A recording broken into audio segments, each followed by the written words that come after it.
Hello అండి, అందరికి నమస్తే. నేను మీ అంగటి రమణ కిచెన్.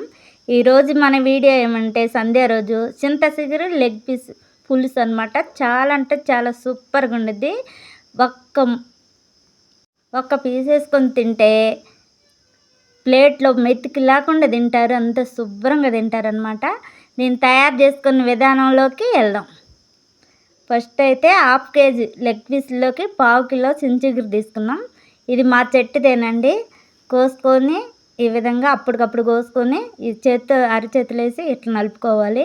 ఇంకా మెత్తడిదైతే ఈ విధంగా చేత్తో నలుపుకోవచ్చు. పౌడర్ లాగా చేసుకోవాలి ఈ విధంగా. నెక్స్ట్ సరి కూడా ఈ విధంగా నలిపి తీసుకొని పౌడర్ లాగా చేసుకొని అక్కడక్కడ పుల్లలు ఉంటే అవి తీసేసుకొని ఈ విధంగా పొడి చేసుకోవాలి. చూసారుగా ఎంత చక్కగా పొడి అయిపోయిందో.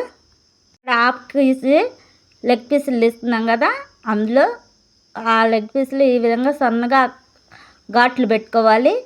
శుభ్రంగా ఆడాడ ఘాట్లు పెట్టుకొని శుభ్రంగా 4-5 సార్లు కడుక్కొని ఇక పక్కన పెట్టుకొని ఈ చింతచిగురు పౌడర్ వేసి చిటికెడు మిరియాల పొడి, చిటికెడు మెంతి పొడి, 1 చెంచా ధనియాల పౌడర్, 2 చెంచాల కారం వేసుకొని 1 చెంచా పసుపు వేసి 1 నిమ్మకాయ ఈ విధంగా పిండుకొని రసం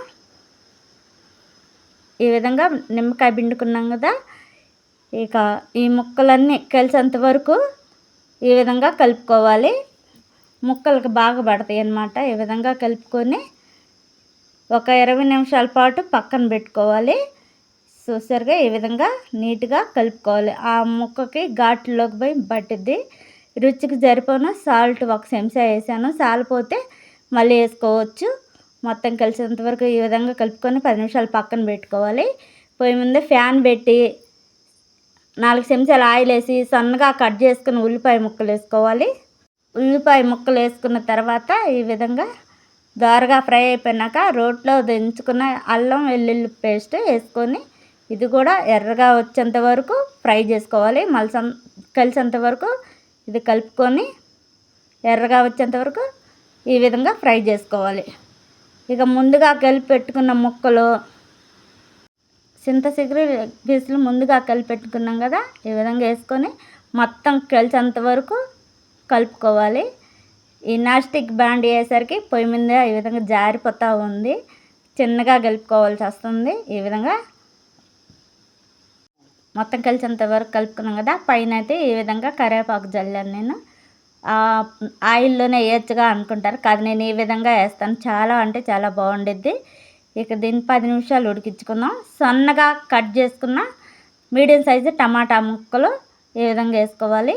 ఇవి కొంచెం మగ్గిన తర్వాత దీనికి కొంచెం ఒక 1/2 గ్లాస్ వాటర్ పోయాలి. కొంచెం మగ్గించుకోవాలి. ఇది టమాటా ముక్కలన్నీ మగ్గిపోయిన తర్వాత ఈ విధంగా కొంచెం అదే గిన్నెలో 1/2 గ్లాస్ వాటర్ పోసి సాల్ట్ సరిపోలేదు ఇంకొంచెం వేసాను. గరం మసాలా 1 చెంచా వేసి ఇక ఇది మొత్తం ఈ విధంగా కలిసేంత వరకు కలుపుకొని ఒక 10 నిమిషాలలో ఉడికించుకుందాం. నిమిషాలలో ఉడికిపోయింది కదా. ఈ విధంగా ఫైనల్గా మళ్ళీ కొంచెం కరివేపాకు వేస్తున్నాం. స్మెల్ కోసం చాలా బాగుంటుంది అన్నమాట. అప్పటికప్పుడు చెట్టుకి కోసుకొచ్చిన కరివేపాకు వేసుకోవాలి. ఇక ఫైనల్గా అయితే కూర రెడీ అయిపోయింది. చూసారు, గ్రేవీ కూడా చిక్కగా ఉంది.